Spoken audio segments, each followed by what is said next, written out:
আপনি ঘরে বসেও লাইসেন্স পাবেন, আপনার কোনো ওই জন্য কোনো পরীক্ষা দিতে হবে না। এখন আমরা সরকারের অনেকগুলো সংস্থা আছে, ব্যক্তি আছে, কাজ আছে, পদক্ষেপ আছে, কিন্তু কোনোটা তো ফলো করা হয় না। দুর্নীতি এবং অনিয়ম রন্ধ্রে রন্ধ্রে ভরে গেছে। কাজে সেই ক্ষেত্রে আমরা যত ভালো ভালো পদক্ষেপ নেই, আমরা তার প্রতিকার পাই না। এমনকি এটা অনেকে বলে থাকেন এবং এটা একটা বাস্তব, বিভিন্ন বিশেষজ্ঞরা বলেছেন যে একটা দেশে আইনের শাসন কতটুকু আছে সেটা দেখার জন্য আপনি সেই দেশের ট্রাফিক সিস্টেমের দিকে তাকাবেন।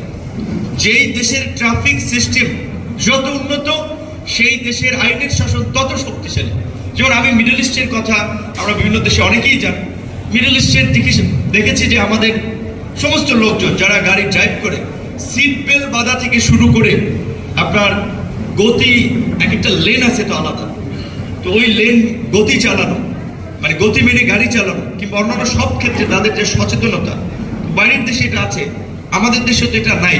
আমাদের দেশে এই যে যেখানে সেখানে গাড়ি পার্কিং, রাস্তার ফুটপাত দখল করে আপনার দোকানদারি, এইগুলো কিন্তু রাজনৈতিক ছত্রছায়াই হয়। তো তাহলে ইলিয়াস হাসান ভাই যেটা বলেছেন, এটা তার বক্তব্যে, সভাপতির বক্তব্যে বলেছেন যে আমি 32 বছর ধরে কাজ করতেছি, যে 24 বছর এদের স্বাধীন হয়েছে, কিন্তু 32 বছরের সড়ক নিরাপদ হয় নাই। কারণ যাদের দিয়ে ভূত ছাড়াবেন তাদেরই তো ভূতে পাইছে।